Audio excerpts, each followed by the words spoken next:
인사드리겠습니다. 예, 지휘센터장 서원일입니다. 제가 발표할 내용은 사실은 대기업 용어는 아니고요. 우리나라 중소 또는 중견기업, 특히 소프트웨어 개발하시는 기업들 대상으로 GDC를 어떻게 이해를 하고 GDC 전략을 어떻게 추진해야 되느냐라는 말씀을 좀 드리도록 하겠습니다. 간단하게 저 소개 좀 드리면, 제가 그 84학번입니다. 올해로서 40년, 제가 컴퓨터공학과 출신이거든요. 제가 그 80년대 이제 중반에 대학 갈 때만 하더라도 전국에, 그때는 컴퓨터공학이 아니죠. 전산학과였죠. 몇 개 안 되더라고요. 10개 안 되더라고요. 그때 대학을 다녔었고요. 어떻게 하다 보니까 이제 한 40년 동안 흔히 말하는 이 소프트웨어 환경이나 개발, 사업, 한 40년을 봤죠. 처음 할 때 제가 직장이 사실은 국민신용카드였는데, 메인프레임 개발자, PC 개발자부터 시작해서 지금 엄청나게 복잡해졌죠. 근데 제가 하나 이런 생각이 좀 들더라고요. 이제 조금 이따 말씀드리겠는데,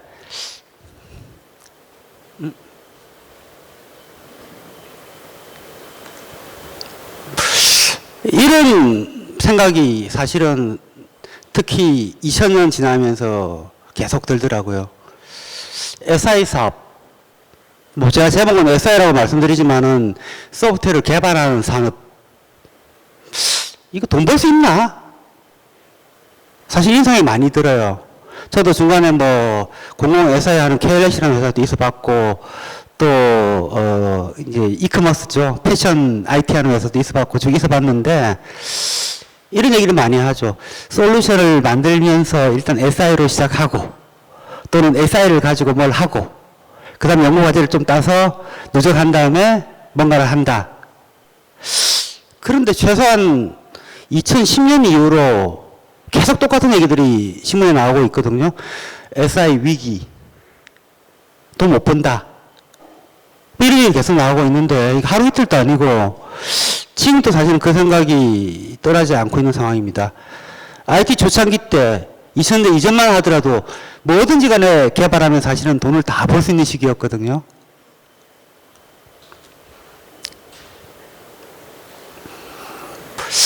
두 번째, 어느 순간 뭐냐 그러면 사람이 없답니다.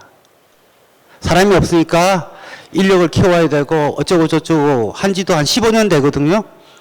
인터넷 한번 검색해 보시면 뭐 IT 인력, 뭐 SI 사업의 위기, 소프트웨어 산업 이렇게 해보면 15년 전에 신문 기사나 지금 기사가 다를 바가 없어요.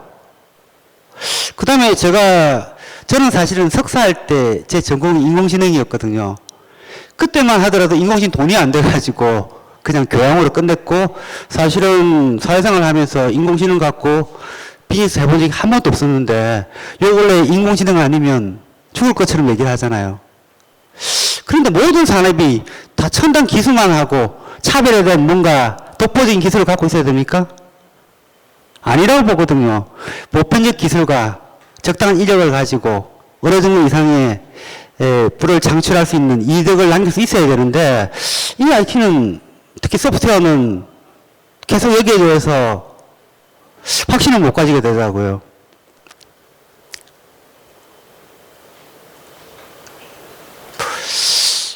원래 작년도 나온 기사들입니다. 뭐 이런 얘기들을 하고 있습니다. 아주 치명적인 얘기인데요. 2023년도 중소 SI 기업의 영업 평균 이익률 1.6%. 1.6%짜리 사업을 해야 되나요? 대기업은 좀 다르죠. 그룹사 매출도 있고. 그러면 영업이익이 1.6%짜리 영역이라고 그러면 이거 하지 말아야 되거든요. 그렇지 않습니까? 그 다음에 여기 쭉 나오는 얘기들을 보게 되면 긍정적 얘기가 하나 없어요. 수익률 안 돼. 그 다음에 허덕인다. 그 다음에 대기업은 내부 거래를 먹고 살고 있다. 그러면 중소기업은 어떻게 해야 되냐? 그 다음에 맨날 나오는 이런 얘기 있죠. 이거는 정부가 잘못했다. 그래서 구조적으로 달라져야 된다. 이 얘기도 15년 된 얘기거든요. 해마다 나오는 얘기거든요. 바뀌어졌습니까? 회사나 이런 어떤 조직들이 사실은 정말 건의를 많이 합니다. 바뀐 게 하나도 없습니다. 그러면 안 바뀐다고 가정하고 나는 지금 무엇을 선택해야 되냐? 사실은 이런 데 대한 고민을 가질 수밖에 없거든요.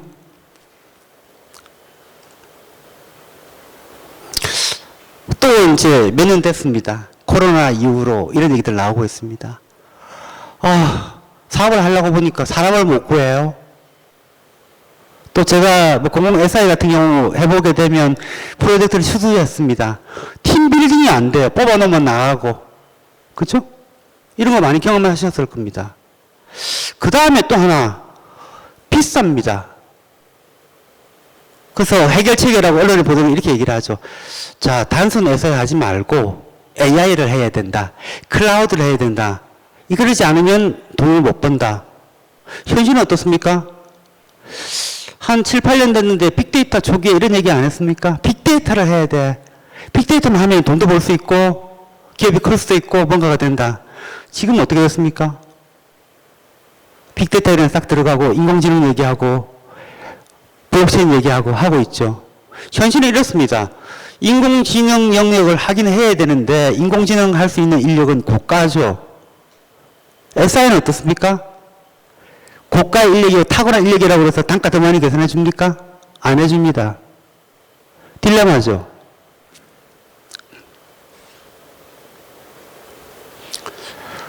자, 이것도 많이 나오는 얘기입니다. 모든 문제는 뭐냐 그러면 내 문제가 아니고 사회 구조적 문제랍니다. 맞죠? 1번 정부가 잘못해서 그 다음에 우리 관행이 뭐 이런 얘기입니다. 이 얘기도 나온 지 벌써 한 10년 넘어 되죠.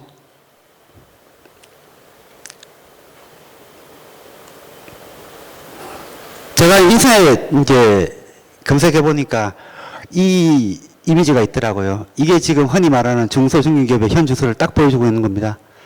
지원자는 0명이고 어느 순간 잡코리아나 여기다가 구인 구직 올리죠. 100명을 스크린해서 면접 보자 올리면 그저 10명이 오고 10명 중에서 2~3명 뽑아놓으면 출근 날 안 오죠.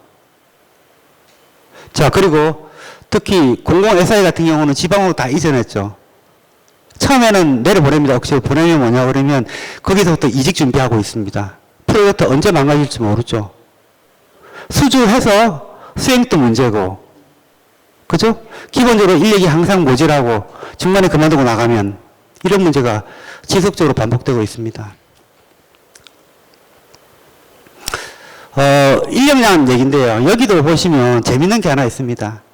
통계가 뭐가 맞는지 모르겠습니다. 인공지능 인력은 몇만 명이 모자랍니다. 이렇게 얘기하고 있고요. 여기 두 가지는 뭐냐 그러면 나름대로 제가 근거가 있다고 해서 두 가지를 가져왔거든요. 흔히 말하는 소프트 인력 한 3만 명 정도? 한 10,000명에서 3만 명 정도 모자란다고 얘기합니다. 그래서 정부가 뭐 했죠? 소프트웨어 인력을 키워야 돼. 대학에 과를 만들고 그 다음에 비전공자를 교육시켜서 개발자로 키운다. 근데 이상하죠. 그렇게 키우고 그렇게 했는데 해마다 인력은 모자란다고 그러고 그 다음에 임금비는 갈수록 높아지고 있고 말은 안 듣고 자 기술이 발전하고 산업이 발전하려고 그러면 뭐냐면 그 사업을 하시는 분들이 돈을 벌고 부를 축적하면 자연스럽게 높아지거든요.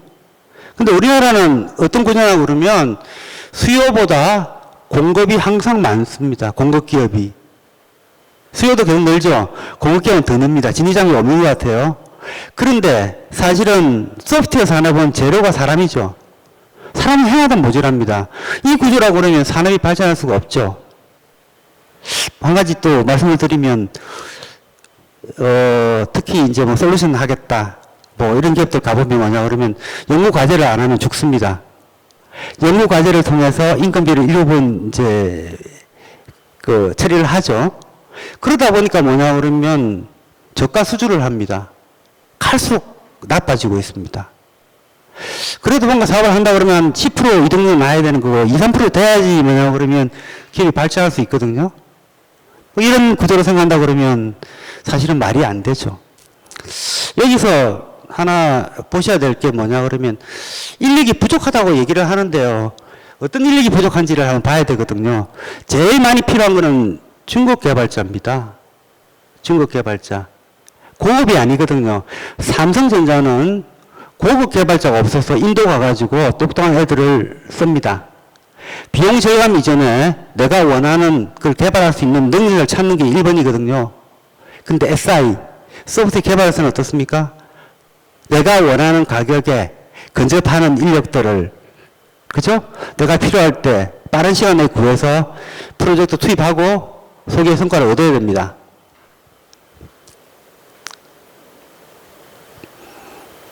프리랜서 단가거든요. 가면 갈수록 높아지고 있죠.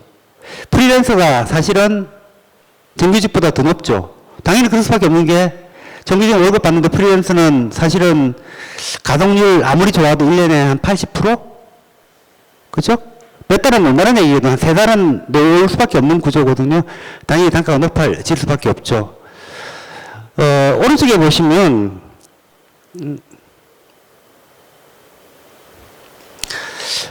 오른편에 보시면 공공 SI 단가의 성장률입니다.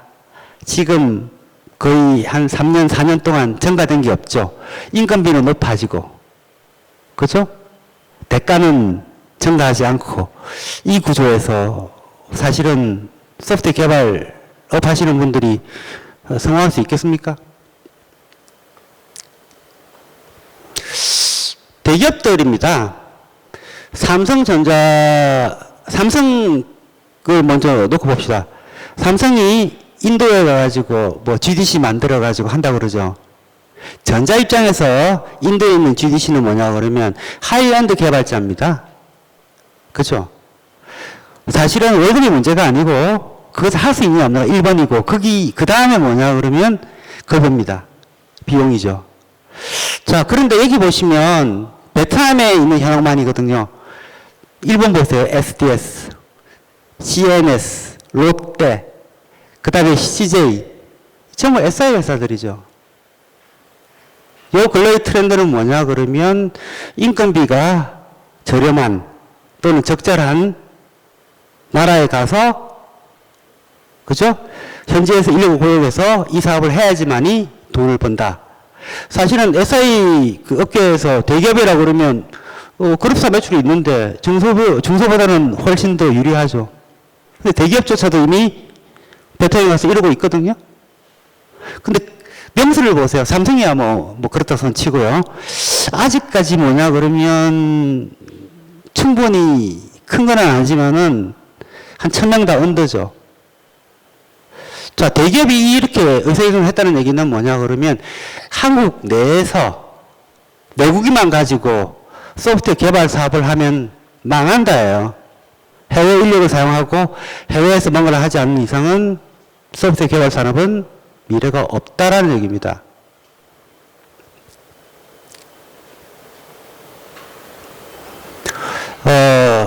유학생 얘기를 좀 말씀드리겠습니다. 작년도 기준으로 뭐냐 그러면 우리나라에 있는 유학생 숫자가 20만 명이랍니다. 20만 명. 그 중에서 중국 빼고요. 생각보다 많습니다. 베트남이 4만 명 이상입니다. 그 다음에 재미있는 거는 뭐냐 그러면 몽고예요. 몽고. 베트남은 그래도 인구가 1억이죠. 1억에 4만 명하고 몽고는 300만이거든요. 300만에 만 명하고는 차가 크죠. 그 다음에 잘 모르시겠지만은 우즈베키스탄이 꽤 많습니다. 우즈베키스탄은 인구가 한 4천만 명 정도 되죠. 우리나라보다 조금 적죠. 그 다음에 옆에 보시면 IT 공학 전공 외국인 유학생의 수. 근데 사실은 IT 쪽 전공자만 뽑고 싶었는데 데이터가 없더라고요. 그래서 저기 보시면 대충 한 23년도 기준으로 한 2만 명, 2만 2천 명 정도? 아마 올해 지나고, 작년도 올해 갔으면 한 3만 명 정도 되겠죠? 한동안은 뭐냐 그러면 한국에 들어와 있는 그 외국 그 유학생들이 뭐냐 그러면 좀 먹고 살만한 애들. 그 다음에 주로 인문학을 많이 하죠. 경영학과, 국제 무슨 과. 근데 요 근래에는 이제 IT과들이 많이 들어오더라고요.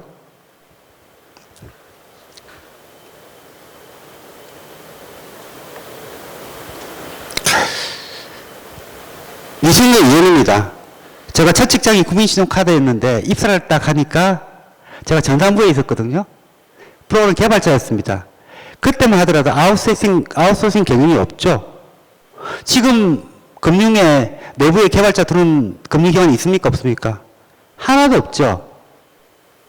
둔다면 신한처럼 신한DS 만들어가지고 아웃소싱이죠. 그 내에서도. 자체적으로 인력 갖고 있는데 한 군데도 없습니다. 그리고 옛날에는 이렇게 얘기했습니다. 바깥의 인력을 못 믿어서 어떻게 써? 내부에 인력이 있어야지 그게 우리 자산이지?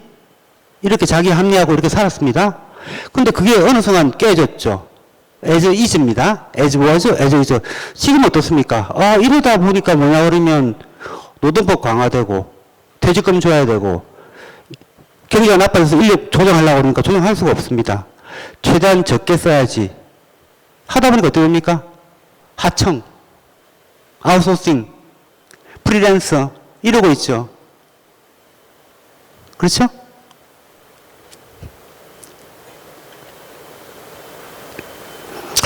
자, 이 구조에서 사실은 아웃소싱이 단가로 그냥 액면으로 계산한다 그러면 더 많이 들죠. 그렇죠?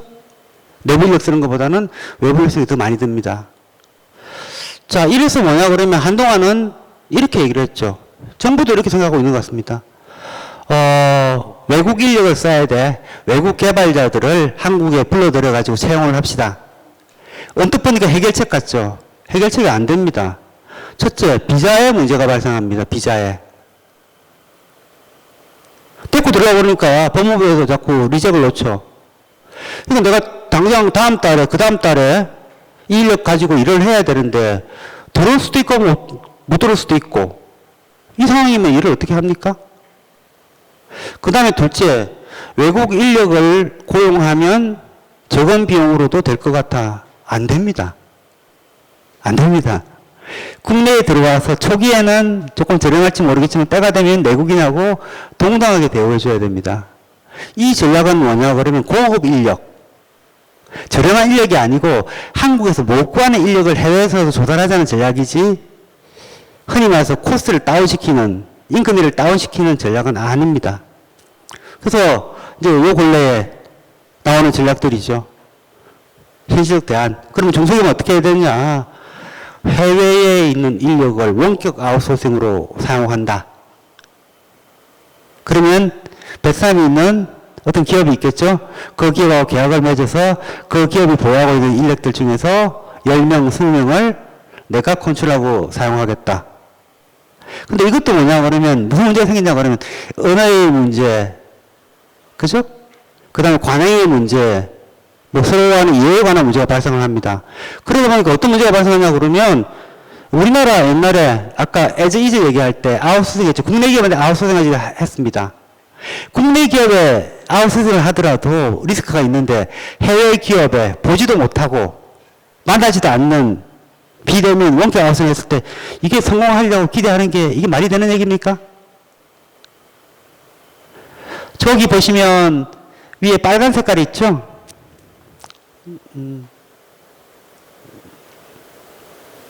여기 빨간 색깔 있죠?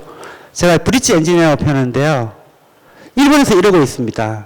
기업에서 브릿지 엔지니어로 해서 물론 한국 사람이 될 수도 있고 베트남 사람이 될 수도 있고 쉽게 말해서 두 가지 언어를 구사하면서 프로젝트를 관리하고 매니징하고 끌어가든지 보조하든지 이런 어떤 중간의 인력들이 필요합니다. 이걸 이제 흔히 말하는 브릿지 엔지니어라고 표현하고 베트남에서는 브릿지 시스템 엔지니어라고 얘기를 하더라고요. 우리나라에서는 브릿지 엔지니어라고 얘기하고 이 직군이 막 크고 있습니다. 그러다 보니까 이제 베트남에 있는 기업들이 원격 아웃소싱 받으려고 하는 기업들 우리나라에서 우리가 브릿지 엔지니어를 보유하고 있거든요. 그 브릿지 엔지니어가 한국인이에요. 이렇게 얘기하는 경우도 있고 또 그 브릿지 엔지니어가 베트남 사람인데 한국어를 잘해요. 유학도 왔고요. 이렇게 얘기를 합니다. 중요한 거는 이 전략이 GDC 전략이 성공하려고 그러면 브릿지 엔지니어를 내가 보유를 해야 됩니다. 다 다 던져버리면 나는 가진 게 하나도 없죠. 내가 SI 사업에서 돈을 벌려고 하면 글로벌 협업할 수 있는 그 역량을 가져야 되는 거죠. 그래서 내부에 훌륭한 설계자, 훌륭한 PM, 훌륭한 브릿지 엔지니어를 가지고 가격 경쟁이 있는 해외 인력을 고용이 아니고 사용의 개념으로 활용하지 않으면 SI 산업에서 수익을 창출하기가 어렵다. 이렇게 말씀드리겠습니다. 여기 이제 인터넷 검색해 보시면 BRSE, 브릿지 시스템 엔진이라고 나옵니다. 그래서 베트남에 있는 기업들이 이렇게 선전을 합니다. 우리는요, 브릿지 엔지니어를 많이 뵙고 있거든요. 그러니까 우리한테 아웃소싱을 주세요. 그러면 우리가 잘 해드리겠습니다. 이렇게 얘기를 해요. 그리고 생각해 보세요. 공급자가 브릿지 엔진을 갖고 있고 수요기업이 공급자에 끌려가는 구조라고 그러면 당장은 뭐 해파하겠지만은 장기적으로 이거 코어 걸릴 수도 있지 않겠습니까? 그 다음에 기업의 경영력이 뭡니까? 소화시킬 수 있는 능력이거든요.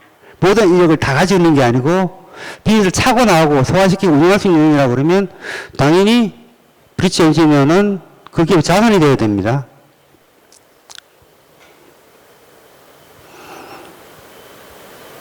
인터넷 뒤지니까 이제 나오기 시작하더라고요.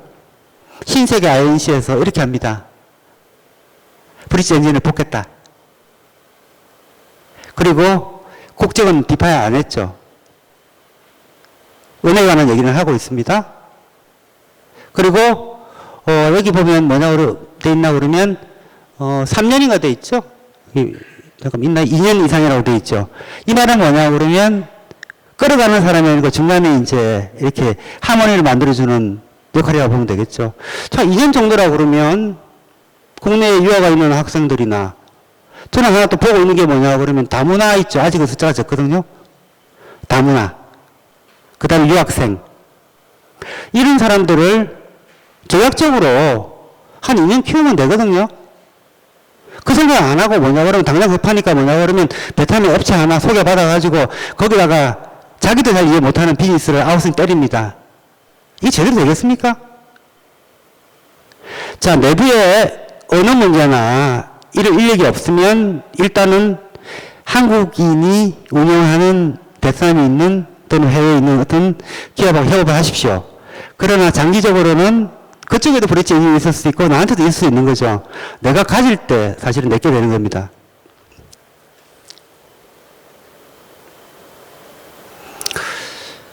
자, 이해관계자들을 한번 분석해 봤습니다.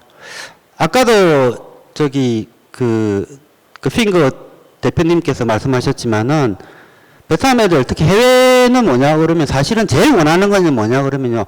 누구나 돈 많이 받고 싶은 거는 당연하죠. 근데 한국에 오면요. 우리는 얼핏 좋아할 것 같죠. 체류비 걱정을 많이 합니다. 미국이나 선진국에서 오는 게 아니고 후진국에 올 때는 사실은 한국에서 한 달에 50만 원 쓰면 그 나라에서 월급만큼 쓰는 거거든요. 그럼 제일 선호한 게 뭐냐 그러면 현지에서 일하는 것보다 한 2배는 받으면서 거기 있는 걸 제일 선호하겠죠. 그죠? 그 다음에 두 번째 뭐냐 그러면 요 근래에 보면 베트남에 있는 그런 IT 개발 회사들이 한국에 많이 와 있습니다.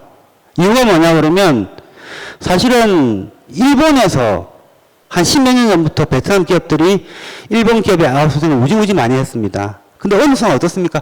일본은 이제 풀이 찼고요. 그죠? 그리고 대가가 한국이 더 좋습니다.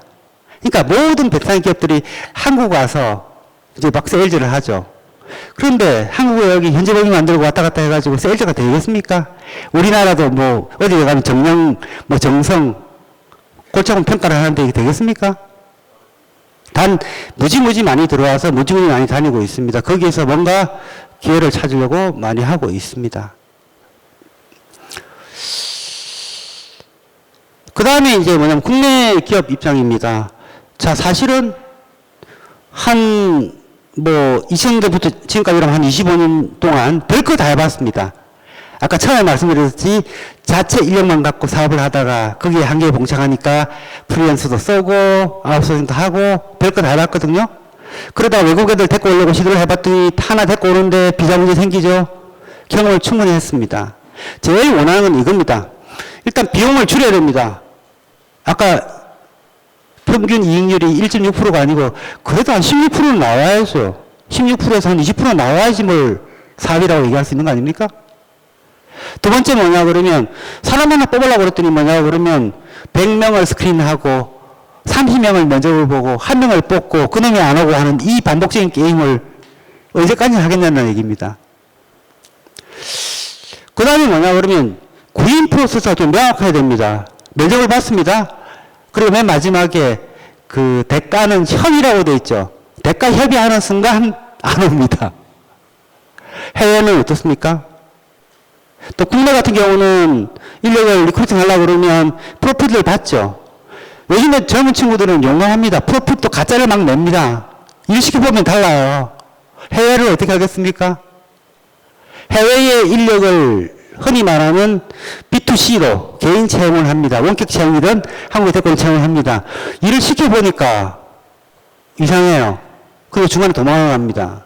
그래서 개별적으로 채용해서 하는 거는 하이엔드 상위 5%에 들어가는 인력들을 전략적으로 채용하는 거고요. 아까 말씀드린 중급 개발자들을 왕창 채용하는 거는 B2C가 안 됩니다. 그러면 어떤 기업한테 5명 보내주세요. 이런 스펙에 이런 유경험자들을 해서 받는 게 가장 현실적입니다. 그 다음에 이제 계약 이행의 리스크 있죠. 중간에 만약에 약속이 안 지켜지면 누가 개런티를 해줘야죠. 개인은 개런티 못 하거든요. 그래서 기업 간 B2B 계약이 원활할 것 같습니다. 그 다음에 이제 약간 소기업 말씀드리는데요. 이 송금 문제도 이 보통 일이 아니거든요. 송금 문제. 대가 송금하는 문제. 여기 그 블록체인 기업들이 있는지 모르지만 블록체인 기업이라고 그러면 은행에서 송금해서 브레이크를 겁니다. 코인 하는 줄 알고. 그래서 이것도 일이거든요. 그래서 이런 어떤 대가를 갖다가 이체하는 뭐 이런 부분들이요. 그리고 은행에 관한 문제들도 좀 있죠. 그 다음에 좀 큰 기업입니다. 예를 들어 가지고 직원들 한 뭐 150명 정도 데리고 있는데 장기적으로 자체 인력을 3분의 1로 줄이고 해외 인력을 3분의 1로 만들겠다 그러면 뭔가 전략이 필요하죠. 거기에 인력 구조를 어떻게 변경시키고 하는 뭐 어떤 그런 것도 필요하겠죠. 자, 그런데 이것들 개별 기업이 다 할 수 있습니까? 한동안 이렇게 얘기하더라고요. 베트남 기업들이 한국 들어가가지고 막 영업하러 다니더라고요. 그리고 협회가 우리가 대신해 줄게 그러니까 별로 좋게 안 보더라고요. 근데 여기 원래는 해주세요 그러거든요. 왜 그러냐 그러면 아까 말씀드렸지 한국 실적도 잘 모르는데 몇 개를 만날 것이며 그죠? 그 자체가 사실 효율성이 떨어지거든요. 중간에 무슨 플랫폼이 하나 있어서 그죠? 수요공업기업 다 만날 수 있는 뭐가 있다 그러면 그 안에서 찾으면 끝나는 게임을 갖다가 개별적으로 다 다니고 있더라 라는 말씀을 드리겠습니다. 그래서 중간에 뭔가 플랫폼이 하나 필요하다. 자, 나라별로 좀 평가해 보겠습니다. 지금 현재 상태에서 가장 유리한 글로벌 아웃소싱 대상은 베트남입니다. 일단 인구가 한 1억 되죠. 그죠? 유학생이 4천만 명 와 있죠. 4만 명 와 있죠, 참. 그죠? 동남아시아죠? 동남아시아에서 인력 아웃소싱하는 회사는 1번이 베트남이고요. 2번이 캄보디아입니다. 근데 캄보디아는 베트남보다 많이 떨어진 데입니다. 단 이런 거 있을 수 있죠. 컨텐츠 보증. 예를 들어서 뭐 변환을 시켰는데 일부 저가 인력들을 가지고 보증한다. 이런 것들은 캄보디아도 나쁘지 않죠. 두 번째가 뭐냐 그러면 인도, 방글라데시, 스리랑카는 그쪽 영역이거든요. 사실 민족적으로는 다 비슷하죠. 근데 인도는요. 걔네들은 이미 영어 문화권이라 가지고 똑똑한 애들은 다 미국 가요. 그 밑에 애들이 이제 한국에 오려고 하거든요. 근데 여기 민족성도 있고 좀 성격이 어떤 식이냐 그러면 아까 말한 적당한 인력들 한 5년차, 3년에서 5년차 인력들을 왕창 뽑는 게 아니고 이거 할 수 있는 놈, 돈 많이 줄게. 이게 적용되는 공식이지. SI 산업에서의 가격 경쟁을 갖고 있는 그 선생은 아니라는 말씀을 드리는 겁니다. 단, 요 근래에 방글라데시, 스리랑카가 부상을 하고 있습니다. 방글라데시 같은 경우는 1억 7천만 명이거든요, 인구가요. 여기 장점은 영어가 다 되죠. 거기서 IT 할 정도면, 그래서 우리나라로 얘기하면 좋은 대학 졸업한 학생들이거든요. 영어는 농통합니다. 그래서 영어로 뭔가 한다 이러면 뭐 저쪽도 좋은 선택이고, 또 한국에 그 IT 하시는 분들이 거기 가서 인력 파견 회사를 만들어 가지고 많이 하고 계십니다. 생각보다. 그 다음에 이런 생각합니다. 그냥 누구 소개받아 가지고 한 업체하고 같이 한다. 그거는 좋은 선택입니까? 나쁜 선택입니까? 잘못하면 중간에 곤욕을 치르는 경우가 생기거든요. 요 근래 대기업이 여의도에 베트남에 뭐 큰 인력 파견 한 30명 되는 회사하고 했다가 난리 났죠. 배짱 부리고 나 안 할래. 그렇죠? 가능하다 그러면 복수를 선택하시고 내가 그 일종의 그 칼 자루를 잡을 수 있는 그런 구조를 가지셔야 됩니다. 자, 몽고도 나쁘지는 않는데요. 너무 적어요. 300만밖에 안 돼가지고. 단 뭐냐 그러면 몽고와 우즈베키스탄은 좋은 점이 하나 있습니다. 여기 우리나라하고 어순이 똑같죠. 한국말을 빨리 배워요. 그 다음에 이제 우즈베키스탄은 뭐냐 그러면 좀 저희들도 좀 찾고 있는데 저기 그 고려인들이 있죠. 그 사람들을 어떻게 좀 발굴을 해가지고 브릿지 엔지니어로 활용한다 그러면 좋지 않을까. 언어를 이해하는 것도 중요하지만 문화를 이해하는 건 더 중요하죠. 그래서 대상을 놓고 한다 그러면 일본이 베트남을 시작으로 한 동남아시아. 근데 아마 베트남, 그 다음에 두 번째는 캄보디아 정도 말고는 당장 눈에 안 들어올 겁니다. 그 다음에 가격적인 측면에서는 아마 스리랑카, 방글라데시가 좋을 겁니다. 근데 아직까지는 베트남보다는 조금 제약이 있죠. 단 영어는 나쁘지 않다. 미국으로 진출하겠다 그러면 이번 또 좋은 선택이죠. 내가 만든 솔루션이 해외 중에서 미국 시장이나 유럽 시장으로 가겠다. 그럼 여기가 낫겠죠. 사실은 베트남 또 영어 잘 못하거든요. 그 다음에 이제 아까 말씀드린 우즈베키스탄 여기도 가능성이 있다. 몇 개 업체들이 이제 준비를 하고 있고 또 한국인들이 가서 거기서 조직 구성해서 한 100명 정도, 50명에서 100명 정도 보유하면서 이 사업을 이제 하고 있습니다. 예. 자, 금액적으로는요, 메리트가 있는데 사실은 뭐 5분의 1, 2가 안 됩니다. 한 50%에서 60% 정도 중급을 대상으로 하시면 맞는 것 같습니다. 그 다음에 이제 뭐 여러 가지 방법이 있는데 채용할 거냐, 원격 채용할 거냐, 아웃소싱 할 거냐. 지금 제가 말씀드린 게 아웃소싱이죠. 근데 필요하다 그러면 여러 가지를 사용하셔야 될 겁니다. 그 다음에 재밌는 거는 뭐냐 그러면 꼭 개발만이 아니고요. 디지털 컨텐츠를 가공하거나 보정하는 쪽도 많이 합니다. 사실 여기가 더 나을 수도 있거든요. 재밌는 거 하나 말씀드리겠습니다. 인공지능과 해외 인력의 결합. 요즘 이런 거 많이 하거든요. 뭐라 그러죠? 우리 쇼핑몰에 상품 카탈로그를 올리죠. 노가다거든요. 예를 들어 옷 같은 경우는 하루에도 몇백 개씩, 몇천 개씩 올라오거든요. 그걸 한국의 비싼 인력들을 가지고 올리면 경쟁성이 없습니다. 그걸 인공지능을 통해서 자동화하고, 그 다음 인공지능을 통해서 자동화했다는 얘기는 예전에는 기술이 있어야 되는 걸 기능으로 떨어지는 거거든요. 그럼 저가의 기능인들을, 해외에 있는 기능인들을 가지고 이 사업을 하면 ROI가 나올 거다. 그런데 사업 초창기에 한국에 좀 왔다 갔다 해야 되겠죠. 어디 데리고 오면 됩니까? 제주도. 자, 외국 친구들 고용합니다. 아까 제가 말씀드렸듯이 비용 안 줍니다. 초기에는 조금 줍니다. 그 다음에 법적으로 이거 다 지켜야 됩니다. 여기 지금 5개 되어 있는데 맨 위에는 외국인 관련이고 밑에는 내국인하고 동일합니다. 그래서 비용 세이브는 크지 않다. 그 다음에 이제 좀 말씀드리겠습니다. 아무리 비대면도 좋지만은 얼굴은 가끔은 봐야겠죠. 갈 때 이용할 필요가 있는 게 제주도 같은 경우는 30일은 무비자죠. 급하면 와 어디로? 제주도로. 아까 이제 그 제주도에 오신 분들이 설명하신 거 있죠. 거기로 불러서 거기서 필요하면 오프라인 대면에서 뭔가를 한다.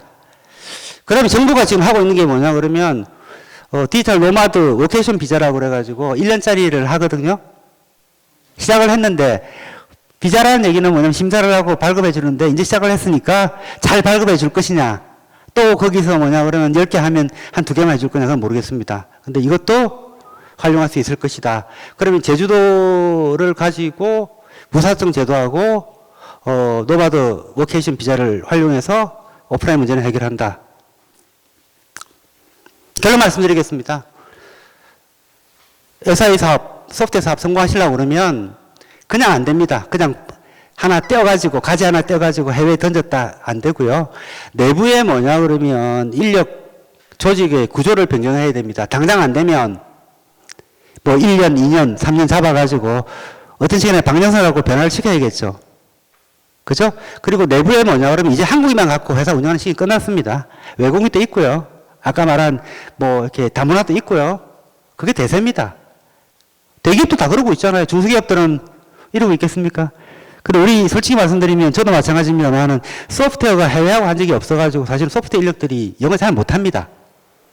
그러다 보니까 자기가 불편한 건 싫은 거죠. 그래서 연구조직이 해외라는 거 하라고 그러면 싫다고 얘기하는데 이거 여러분이 깨시고 가셔야 됩니다. 두 번째, 해외 인력 써야 되는데 가장 가성비 있게 쓰는 방법은 B2B로 아웃소싱하는 방법입니다. 세 번째 뭐냐면 브릿지 엔지니어를 채용하거나 양성하거나 어떻게 해야 됩니다. 그 다음에 제일 중요한 거. 해외랑 커뮤니케이션 할 때 말로 대충 하고 화상회의하고 될 일이 아닙니다. 협업 도구를 쓰는 문화를 만드셔야 됩니다. 이상입니다.